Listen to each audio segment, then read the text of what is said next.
12. Om Namo Bhagavate Vasudevaya.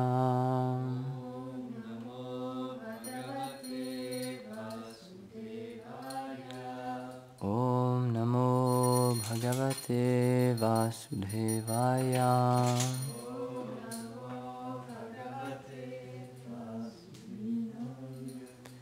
Om Namo Bhagavate Vasudevaya.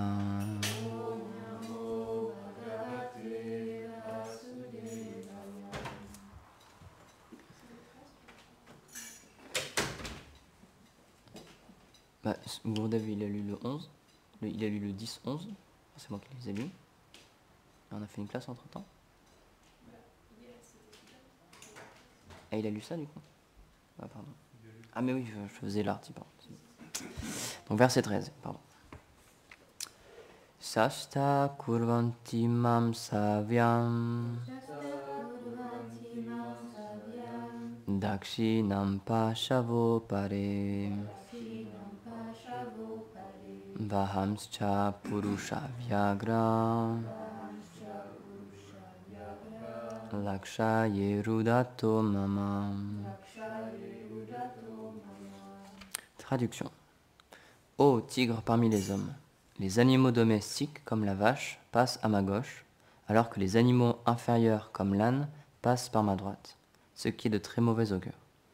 Je vois également que mes chevaux versent des larmes. Commentaire.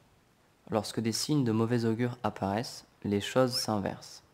En effet, ce verset décrit les animaux de bon augure, comme la vache, tournant dans le sens inverse des aiguilles d'une montre, et les animaux de mauvais augure, comme l'âne, tournant dans le sens des aiguilles d'une montre. Le vrai Yudhishthir dit « Je vois que mes chevaux pleurent. »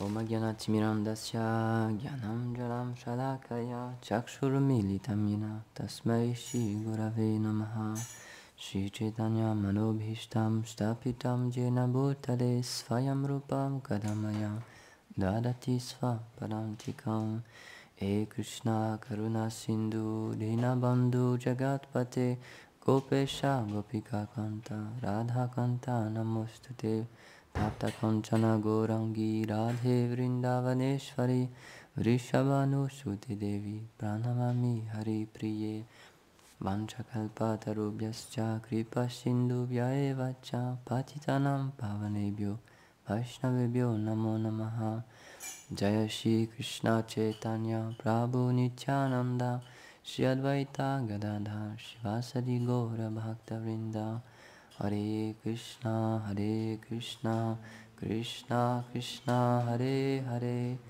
Hare Rama Rama Rama Hare Hare Namo Vishnu Padaya Krishna Prishtaya Bhutale Srimate Bhaktivedanta Swami Namine Namaste Saraswati Devi Gauravani Pracharini Nirvishesha Shunyavadi Pasyatya Deshatarine.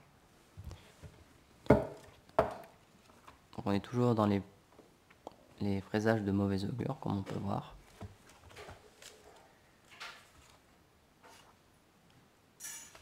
Donc ça, tout ça, c'est quand c'est lié au départ de Krishna de ce monde. Donc comme on l'explique souvent, le monde dans lequel on se trouve, il passe par différents cycles, par différents âges. On appelle ça des yugas en sanskrit.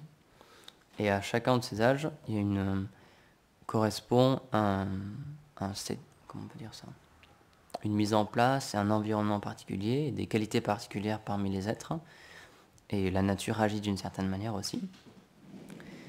Et donc là, comme c'est expliqué, lorsque les signes de mauvais augure apparaissent, les choses s'inversent. Et encore une fois, on est dans le début du dernier cycle, du dernier âge, maintenant, en ce moment. On est dans le début du Kali Yuga. Et rien que nous, de notre vivant, on a pu voir beaucoup de choses aussi qui se sont inversées, beaucoup de choses qui ont changé. Et donc ça va aller en continuant de pire en pire, c'est expliqué. Donc encore une fois, les scientifiques essaient par leur expérience et par l'histoire, par les traces écrites qu'ils peuvent avoir et par les expériences physiques qu'ils peuvent faire, ils essaient de déjà ils essaient de comprendre le présent, comprendre comment le monde y fonctionne. Ils essaient de comprendre qu'est-ce qui va se passer dans le futur, si ça continue comme ça, qu'est-ce qui va nous arriver. On essaie de calculer la météo pour demain, on essaie de voir ce qui va se passer dans le futur, que ce soit au niveau économique ou, encore une fois, météorologique. Et on essaie de comprendre ce qui s'est passé dans le passé. On essaie de comprendre l'histoire qu'on n'a pas pu voir en faisant des fouilles, en faisant des recherches. On essaie de comprendre qu'est-ce qui était là avant. Alors, encore une fois, on essaie tant bien que mal. Et il y a...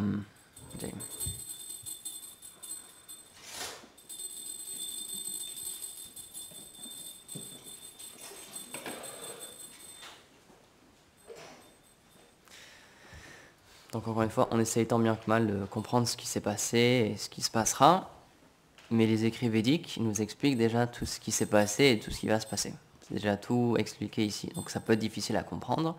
Mais c'est pour ça que dans certains passages des Védas, encore une fois, c'est un corpus de textes énorme, il y a des passages purement scientifiques. Il y a des passages purement théologiques aussi, c'est vrai, mais il y a des passages purement scientifiques, il y a des passages où on explique l'astrologie, comment ça fonctionne, les planètes, comment ça fonctionne, la nature, les atomes, etc., les mathématiques, il y a tout qui est expliqué en détail, le yoga aussi, les pouvoirs mystiques. C'est un grand manuel qui nous est donné par le Seigneur, par le Créateur de ce monde, pour comprendre qu'est-ce qui se passe. Mais nous, on essaye, par nos propres efforts, de faire nos déductions et de comprendre comment ça marche. Et donc, malheureusement, comme on peut le voir, puisque nos sens sont imparfaits, nos théories matériel évolue à chaque fois. Ça change toujours. Et en l'espace de très peu de temps. Par exemple, la théorie en ce moment pour l'explication de la disparition de ce qu'on appelle les dinosaures, en ce moment, donc on explique que ça aurait été une grande météorite qui aurait frappé la Terre et ça aurait créé une énorme chaleur et ça aurait tué toute forme de vie comme les dinosaures. Mais ça, c'est très récent. Par exemple, si on regarde certains anciens dessins animés de Disney, je crois que c'est dans les années 50 ou 60, on peut voir un passage où il y a une brève explication de comment de la Terre, on va dire, en un sens, et on peut voir, donc il y a un passage avec des dinosaures, et les dinosaures sont en train de mourir de soif. Parce qu'à l'époque, on n'avait pas cette théorie de la météorite, et on pensait que c'était juste une grande pénurie d'eau, et donc que tout le monde était mort parce qu'il n'y avait plus d'eau en fait. Et quelques années après, ça a tout changé, donc maintenant c'est obsolète cette théorie-là déjà. Et c'est ça à chaque instant. À chaque fois, on met parce que c'est pour ça qu'on appelle ça une théorie, c'est une explication probable de ce qui se passe et de ce qui s'est passé. Mais quand on fait des nouvelles découvertes, on se rend compte que c'était faux, que c'est pas vraiment précis, donc on change ça constamment. Pourtant, ces écritures-là, le Srimad Bhagavatam par exemple, ils sont là depuis des milliers d'années. Par écrit, ils ont été mis par écrit il y a quelques centaines d'années, mais ils ont été transmis par voie orale bien avant ça. Et donc dans ces livres-là, tout est déjà expliqué, et ça ne change pas. C'est toujours la même chose. On l'imprime et on le traduit, c'est vrai, mais ça reste toujours le même écrit, et on ne change pas ce qu'il y a à l'intérieur. Et ce qu'il y a à l'intérieur, c'est toujours vrai. C'est pour ça que souvent, par exemple, quand les dévots ils partagent la Bhagavad Gita ou le Bhagavatam, ils en profitent, et puisqu'ils savent que les personnes dans ce monde, ils ont une grande foi dans les scientifiques, ils citent beaucoup de scientifiques qui eux aussi ont lu la Bhagavad Gita et qui en ont fait l'éloge, qui en ont trouvé quelque chose d'intéressant pour eux. Donc on cite souvent Einstein par exemple, entre autres. Il y a beaucoup de personnes qui ont lu ces écritures-là, même des Français ou des savants allemands, et ils ont vu, oui, c'est quelque chose qu'on n'avait jamais vu auparavant. C'est un écrit, même sans le considérer sacré ou spirituel, matériellement c'est un écrit qui est quand même très spécial, c'est quelque chose qu'on n'avait jamais vu auparavant. Et donc ça, c'est une des manières qu'a mis en place le Seigneur pour attirer les gens. Encore une fois, tout le monde n'est pas intéressé purement par la spiritualité, et donc c'est pour ça qu'il y a un aspect aussi très historique, on peut dire, dans des histoires comme le Ramayana, comme le Mahabharata. Il y a beaucoup de personnes qui sont intéressées par ces écritures-là, par ces livres-là, mais juste pour cet aspect-là. Et c'est ça qui les intéresse. Mais petit à petit, puisque ce sont des écritures saintes, même s'ils ne s'en rendent pas compte, petit à petit ils sont purifiés, et petit à petit leur âme s'éveille, et leur désir pour avoir une vie spirituelle s'éveille. Donc c'est pour ça que tout le monde peut retirer quelque chose de ces livres-là. On peut faire, quand on fait un discours par exemple, dans un programme où il y a beaucoup de nouvelles personnes qui ne connaissent pas la philosophie, on peut parler de ces histoires-là, on peut parler du Ramayana, du Mahabharata, et c'est quelque chose qui va les intéresser. Parce que c'est pas trop philosophique, c'est pas trop spirituel, mais en même temps, c'est les activités du Seigneur suprême. Et c'est ça qui est intéressant. Par exemple, je discutais avec Jérôme il y a quelques jours de ça, et il trouvait ça fascinant, qu'il y ait tant d'histoires, qu'il y ait tant de récits différents, qui sont tellement grands et avec tellement de détails. Et c'est super facile à lire. Pour ça, il m'a demandé où est-ce que je peux lire des choses comme le Mahabharata ou le Ramayana. Parce que c'est des choses qui sont faciles à lire, encore une fois. C'est pas juste des traités théologiques. C'est très intéressant. C'est des histoires rocambolesques, on peut dire aussi. Mais pourtant, c'est des activités transcendantales du Seigneur suprême. Donc ça permet de purifier les gens aussi. Donc pourquoi dans ce monde, tout le monde aime regarder des films? Pourquoi on aime tant lire des livres, des histoires avec des personnes qu'on n'a jamais vues, qu'on connaîtra jamais, juste lire des histoires comme ça, parce qu'on a ce désir-là dans notre cœur, on recherche ça, et le Seigneur, il l'a bien compris. C'est pour ça aussi qu'il met en place ces divertissements, parce qu'il sait qu'on a ce désir-là. On veut, par exemple, quand on regarde le Ramayana, il y a une version que j'apprécie particulièrement, ça a été fait, c'était pour le trentenaire, je crois, des relations indo-japonaises. Et donc ils ont commandité à un studio japonais de dessin animé, de faire un dessin animé sur le Ramayana. Et c'est une histoire que tout le monde peut apprécier. Il y a une histoire d'amour avec Sita et Ram, et une histoire aussi de vaillance et de bataille, quand il y a tout le monde qui se bat à la fin, quand tout le monde se bat contre Raman. C'est des histoires que tout le monde peut apprécier. Les enfants peuvent apprécier ça, même les adultes, ils peuvent trouver quelque chose d'intéressant pour eux. Et en même temps, c'est des activités transcendantales et spirituelles. Et ça nous permet d'éveiller notre conscience spirituelle. Et donc c'est intéressant de voir qu'en Inde, même si maintenant, donc une grande majeure partie de la population en pourcentage est ce qu'on appelle hindouiste, donc de près ou de loin, ils ont une relation, que ce soit avec Krishna ou avec les demi-dieux, avec ce qu'on peut appeler le panthéon védique. Mais la majeure partie des gens, ils apprécient le Mahabharata et le Ramayana. C'est quelque chose qui pour eux a une grande valeur. J'ai plus les chiffres, mais il y a quelques années, je crois que même c'était il y a 1 ou 2 ans, la série télé qui était la plus regardée, c'était encore une série sur le Mahabharata. C'était celle qui faisait un carton, ce que tout le monde regardait. Tout le monde apprécie ces choses-là. Et ils ne se rendent pas compte de la chance qu'ils ont, parce qu'ils naissent en entendant parler de Krishna, en entendant parler des divertissements même de petits Krishna à Vrindavan, de Gopal, ou alors que ce soit le Ramayana ou le Mahabharata. Pour eux, ça fait partie juste de leur culture, mais c'est quelque chose de transcendantal et de spirituel. Donc c'est pour ça que le Prabhupada disait quand même, ils ont une certaine grande fortune, parce qu'ils naissent avec cette culture-là.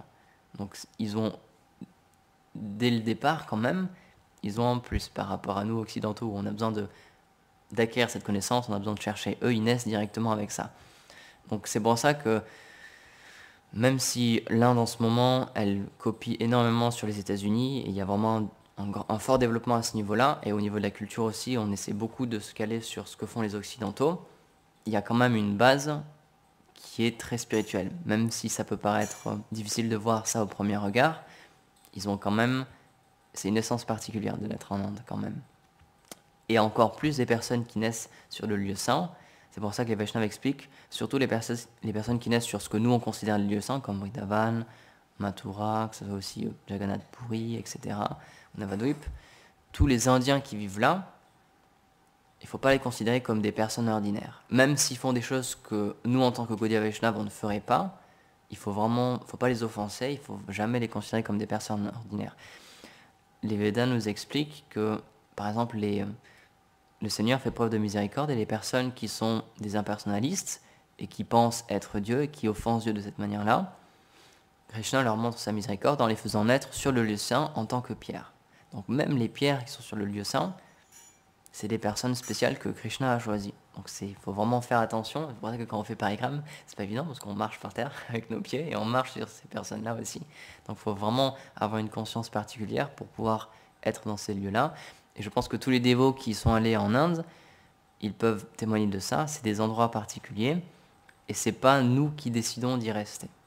Ces lieux saints, ils ont une présence, ils ont une personnalité et ils acceptent notre présence ou ils la rejettent. C'est pour ça que tout le monde ne peut pas aller dans ces lieux saints et qu'il y a certains dévots, ils veulent vraiment aller par exemple vivre à Vrindavan et pour une raison ou pour une autre, soit ils peuvent pas y aller, soit ils y vont mais il se passe quelque chose et ils doivent repartir très vite. Je pense que tout le monde a vécu ça ou tout le monde a connu quelqu'un à qui c'est arrivé. Ces lieux-là, ils n'acceptent pas n'importe qui. Donc les personnes qui naissent là-bas, qui passent leur vie là et qui meurent sur le lieu saint, même si c'est pas des dévots techniquement parlant, ils n'ont pas la même pratique que nous, ils ne sont pas habillés pareil, etc. C'est des personnes particulières quand même. Faut pas les offenser. Il faut vraiment avoir cette conscience-là. Donc nous, on est très fortunés en tant qu'occidentaux, même si on est né dans cette culture-là. Srila Prabhupada est venu et il a ouvert ce mouvement de Sankirtan pour que tout le monde, peu importe sa naissance, peu importe sa culture, même s'il ne connaissait pas le Mahabharata ou le Ramayana, etc., puisse pratiquer cette voie spirituelle dans leur vie.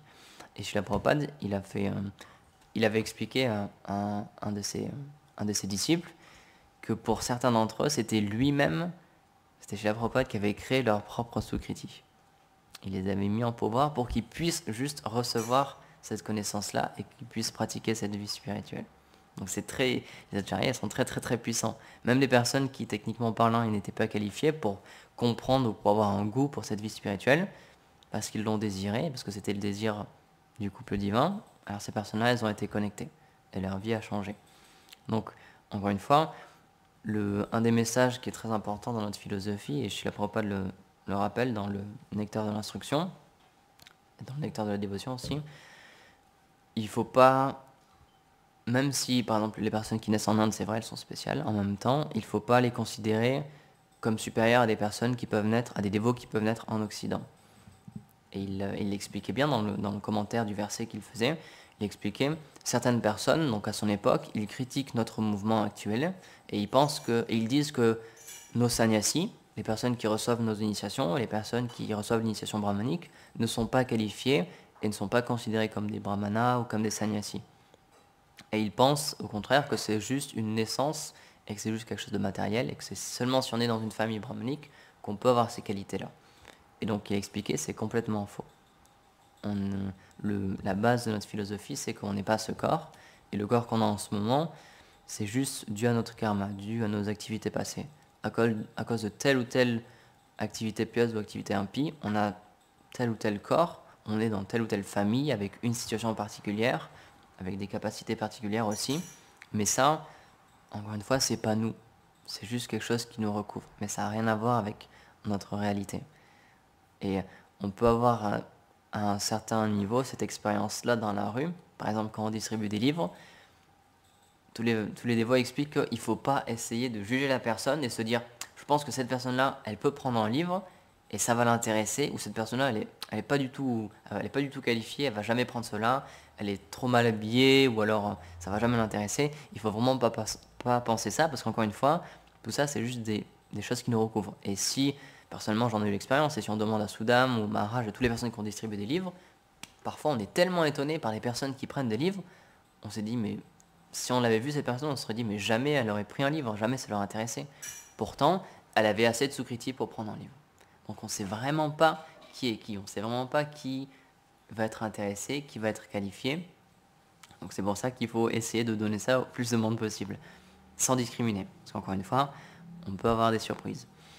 Et donc, encore une fois, du temps de Srila Prabhupada, c'était l'exemple parfait parce que lui-même, il avait dit, il y avait des personnes extrêmement qualifiées qui étaient déjà des dévots dans leur vie passée, qui avaient déjà atteint des stades très élevés de la dévotion, qui sont nés en Occident pour que lui puisse les prendre après pour continuer son mouvement.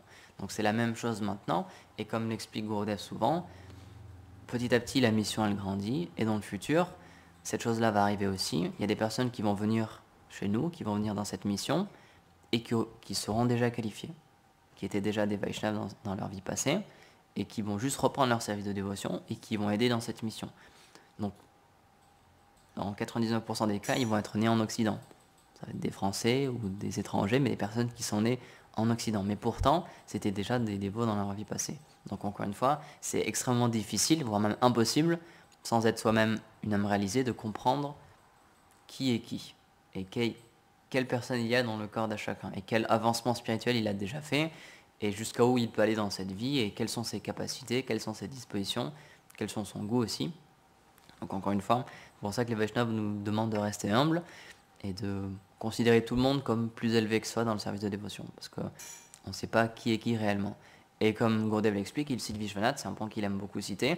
Donc Vishwanath explique que, chez Vishwanath Chakravarti Thakur, il explique que une personne extérieurement peut avoir de très bonnes qualités, mais être peu qualifiée pour le service de dévotion, Et à l'inverse, quelqu'un peut avoir un très mauvais caractère, mais ça c'est juste quelque chose d'externe, c'est dû à son karma, c'est juste une, quelque chose qui est lié à son corps subtil et à son corps physique, mais pourtant, elle est bien plus qualifiée que beaucoup d'autres personnes. Spirituellement, elle a beaucoup plus de qualité. Donc encore une fois, c'est extrêmement difficile de juger qui est qui. Donc c'est pour ça, encore une fois, les Vaishnavas vous enjoignent de vraiment garder le plus possible, d'être ouvert d'esprit et de considérer toutes les personnes comme des personnes particulières, spéciales et plus élevées que nous dans le service de dévotion. Et on peut voir, parmi les personnes, rien que de notre expérience à nous, les personnes qui ont joint ce temple, pour beaucoup, c'est des personnes qui ont commencé leur service de dévotion dans cette vie très tardivement. Elles avaient passé beaucoup de temps sans connaître le service de dévotion ou sans pratiquer, et pourtant, à un âge déjà avancé, elles ont commencé et tout de suite elles se sont reconnectées à quelque chose qu'elles avaient probablement déjà fait dans leur vie passée. Et c'est pour ça aussi que les Vaishnavas expliquent que c'est très difficile, même pour des enfants qui sont nés dans le monde, on peut dire, de la dévotion, qui sont nés de parents dévots, c'est extrêmement difficile de savoir si ces personnes-là vont continuer ce service-là, ils vont continuer dans cette voie-là. Parce qu'encore une fois, tout le monde est libre, on est tous avec une Sukriti particulière, et on peut voir du temps de Srila Prabhupada, si on regarde les nombres, il y avait tellement de dévots, il y avait tellement d'enfants de dévots, mais maintenant, la plupart, ils ne suivent pas, ça les intéresse plus. Ils ne sont pas des dévots dans cette vie-là. Dans une vie prochaine, peut-être, ils reprendront, parce qu'ils ont déjà une Sukriti, mais dans cette vie-là, ça ne l'est pas. Donc c'est pour ça qu'il faut vraiment faire attention aussi aux enfants qui sont ici, et qui, par une très grande fortune, sont nés de parents qui pratiquaient déjà le service de dévotion, parce qu'encore une fois, c'est pas obligé qu'ils restent des dévots. C'est vraiment pas obligé. Moi, personnellement, j'ai cette expérience-là aussi, de toutes les personnes que je connais, avec qui j'ai grandi, de familles de dévots, il n'y en a quasiment pas qui sont des dévots maintenant. Donc on ne sait pas, encore une fois. Il faut vraiment être attentionné avec eux, il faut vraiment leur donner du goût. Et comme on l'expliquait, le maître spirituel, le Vaishnav qualifié, il sait exactement ce que les personnes ont besoin, et il sait exactement dans quoi elles auront du goût, comme l'expliquait Soudam hier, quels services leur feront plaisir et en même temps leur feront progresser spirituellement d'une manière facile, qu'est-ce qu'il faudra leur donner exactement pour qu'ils aient juste ce qu'ils aient besoin. Et donc c'est pour ça qu'il faut vraiment faire attention, il ne faut pas penser que voilà, c'est juste parce qu'ils sont déjà dévots, on peut agir avec eux d'une manière légère, ou alors de toute façon, même si on est dur avec eux, ils resteront des dévots. Non, c'est vraiment pas sûr. C'est juste, dans cette vie, c'est des personnes jeunes qui peuvent avoir des fortes impressions, ils peuvent avoir des expériences négatives, et s'ils ont trop de mauvaises expériences négatives, bah, ils vont pas continuer leur service de dévotion. Et donc, c'est vraiment à nous aussi de faire ça, c'est vraiment notre travail de prendre soin de la relève, des jeunes personnes qui sont ici, pour qu'ils se rendent compte de la chance qu'ils ont, et les faire se sentir bien aussi, pour qu'ils puissent avoir du goût dans leur service de dévotion. C'est important, parce qu'encore une fois, la mission, comme le répète Gurudev, va grandir, elle grandit déjà. La semaine prochaine, le projet commence réellement à côté. Donc ça, c'est juste une question de temps, donc il y aura plus de monde, mais il y a aussi les personnes qui sont déjà ici, il faut aussi les cultiver. Il faut aussi avoir ce désir-là, qu'elles puissent rester aussi. Comment l'expliquer?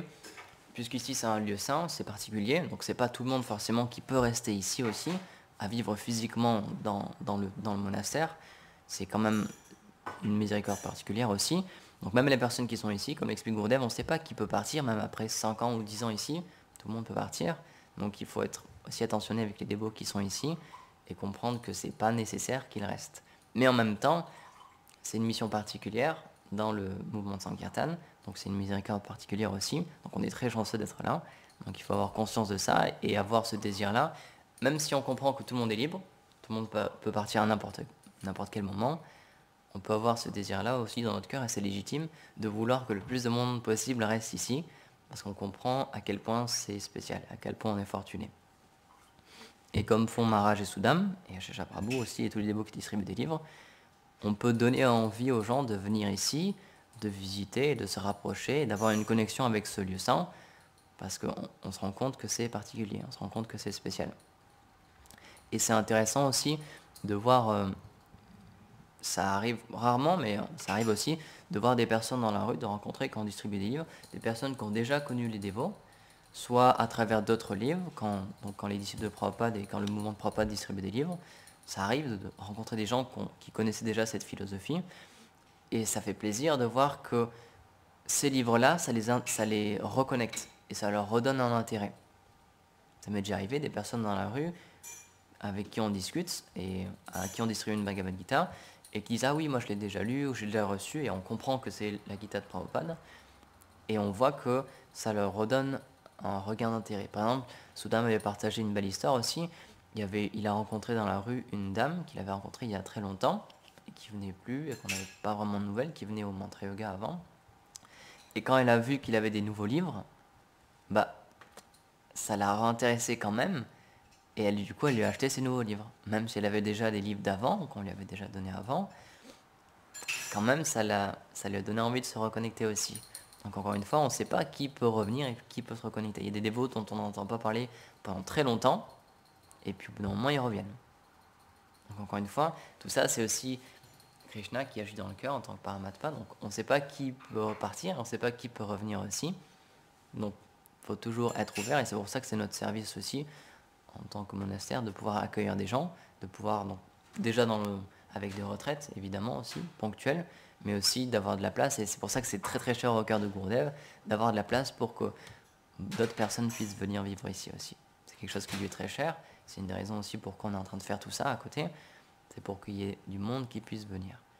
Donc évidemment dans le futur, ce ne sera pas tout le monde ici, on grandira aussi, parce que la place est limitée. Le salut temple est limité, déjà sur l'hôtel, c'est déjà bien rempli, on ne peut pas accueillir un grand monde de plus, mais en même temps, notre désir c'est qu'il y ait le plus de monde possible qui vienne. Chez Prabhupada, il disait il y a de la place pour tout le monde. Il avait vraiment ce désir-là où il y avait le plus de monde possible qui pouvait venir dans le temple pour qu'il fasse le plus de progrès possible dans cette vie-là. Et donc il disait on accueille tout le monde, il y a de la place pour tout le monde. Il y a du service pour tout le monde, il y aura toujours du service pour tout le monde, donc on accueille tout le monde. Donc, encore une fois, même si physiquement on ne peut pas accueillir tout le monde, on essaie de connecter tout le monde pour que tout le monde puisse faire un petit service dans cette mission particulière. Par exemple, il y a des dévots avec qui on a une connexion. Eux, ils s'occupent des livres, même s'ils n'habitent pas ici, ils ne vivent pas ici. Il y a certains dévots qui vivent des centaines de kilomètres de là. Pourtant, on échange toujours avec eux et on les fait participer à cette mission. Du coup, même s'ils ne vivent pas ici, ils vivent ailleurs, pourtant ils sont toujours connectés quand même à ici. Et on leur fait un service, et le service qu'ils font, on l'imprime ensuite, et ils gardent leur trace ici, donc ils font leur part pour cette mission aussi. Donc, par exemple, Gurudev, il nous explique qu'il parle à beaucoup de personnes, donc ça on s'en rend pas forcément compte, mais il y a beaucoup de personnes qui sont connectées ici, et à travers lui aussi en tant que maître spirituel, mais aussi à nous, on s'en rend pas forcément compte, mais il inspire beaucoup de gens à chanter les saints noms aussi. Il y a beaucoup de personnes qui chantent grâce à lui, et qui commencent à chanter beaucoup de tours même. Et tout ça, même si c'est pas physique, on peut pas s'en rendre compte, ça existe bel et bien. Donc il y a vraiment du monde qui est autour de nous quand même. Même ne serait-ce qu'au Canada, à force d'y aller, au Québec, à chaque fois, donc on voit, par exemple la dernière fois, donc moi quand j'y suis allé il y a quelques années déjà, on avait fait un petit programme, on avait été invité aussi, et il y avait certains dévots qui étaient venus, et quand Harini nous a montré la vidéo, par exemple, j'ai reconnu des personnes. Et des personnes qu'on était venus voir il y a déjà 2-3 ans, et qui sont revenus voir Gurudev et voir ses enseignements parce que ça les intéressait. Donc on ne s'en rend pas forcément compte, parce que ces personnes-là ne nous donnent pas signe de vie, mais pourtant elles sont là et elles nous suivent quand même. Rien que par exemple les classes qu'on donne tous les jours et qui sont sur YouTube, quand même, il y a de plus en plus de vues. C'est très peu à chaque fois, mais ça augmente encore et encore. Le nombre d'abonnés augmente et le nombre de vues aussi augmente, toujours. Comparé à l'année dernière, il y a 2 ans, il y a 3 ans, il y a 4 ans, c'est toujours en augmentation. Et par exemple, il y a une dévote qui n'habite pas ici, mais qui chaque année nous envoie un message pour qu'on lui envoie un calendrier. Donc ça veut dire que ce qui l'intéresse, et c'est quand même nos déités aussi. Et même si on n'entend pas forcément parler d'elle, chaque année elle nous demande un calendrier, et elle prend un calendrier chez elle, il y a les déités qui sont chez elle aussi. Donc on ne s'en rend pas forcément compte, encore une fois, de tout ce qu'on fait, ne serait-ce qu'en donnant des classes, en mettant des choses sur Internet, des photos, des vidéos, etc. Mais ça touche beaucoup de monde. Donc c'est pour ça que n'importe qui fait un service ici, c'est aussi c'est aussi un service dans le Sankirtan et dans le fait de prêcher. Par exemple, on explique que bien habiller les déités, c'est un service aussi, et bien s'occuper des déités, c'est un service aussi, de plein de manières, rien que par les photos, encore une fois par les calendriers qu'on distribue, c'est des photos des déités qu'il y a. Et donc c'est les dévots d'ici qui ont un billet. Donc c'est pas forcément des dévots qui, eux, vont dans la rue, qui vont prêcher, qui vont parler de déité ou de nos livres, mais pourtant, indirectement, ils prêchent aussi. C'est grâce à eux qu'on peut avoir ces photos-là et qu'on peut avoir ces personnes-là qui voient toutes ces déités. Donc tout le monde fait un service qui est connecté au Sankirtan, et c'est logique, puisque Mahaprabhu, c'est ce qui lui tenait à cœur, c'est qu'on partage cette connaissance. Pas juste qu'on la reçoive pour nous et qu'on la cultive personnellement, mais qu'on la donne au plus de monde possible. Donc même dans un monastère, dans un temple, les personnes qui restent, on peut dire, au temple, quand même, elles font un service, ne serait-ce que sous la forme des livres, les personnes qui traduisent, qui sera exporté et qui sera donné à beaucoup, beaucoup de personnes. Pour qu'un jour, on espère, elles puissent venir ici pour voir nos déités et pour se connecter à ce service de dévotion. Donc, je vais terminer sur ce point. Tout le monde fait un service qui est lié au Sankirtan. Donc, c'est une méditation qu'on peut avoir. Et parfois, on peut se dire, personnellement, ça m'arrive, parfois on se dit, c'est dommage parce que tout ce que je fais, il n'y a pas vraiment d'impact. C'est vraiment, ça reste juste ici. Je fais quelque chose juste dans le temple, vraiment. Et on peut avoir ce sentiment de ne pas prêcher et de rien faire pour les autres. Mais même si on ne s'en rend pas compte, rien que le fait de prendre soin du temple, ça a un impact. Par exemple, ça m'est arrivé il y a quelques jours, donc je suis sorti par la porte de la cuisine, puis il y avait une dame qui était venue, qui regardait les poissons, et donc je l'ai saluée, on a discuté un petit peu, et elle me disait qu'elle passait très souvent ici, que tous les jours elle regardait les poissons et elle leur parlait quoi. Donc même un truc si simple que ça, s'occuper des bassins et des poissons en face, comme le fait l'Aitasaki, bah, c'est quand même un atout. Les gens, ça les intéresse, et grâce à ça, ils viennent. Et donc je lui ai expliqué, elle me parlait des petits poissons qu'on a devant, et donc je lui ai expliqué qu'on avait des très très très gros poissons derrière, des grosses carpes. Et elle dit oui, je suis déjà rentré, je suis déjà allé les voir. Donc ces personnes, elles sont déjà rentrées dans un lieu saint. Juste parce que on a fait un service de faire un bassin. Et c'est des personnes qui seraient jamais rentrées, peut-être, s'il n'y avait pas ces choses-là.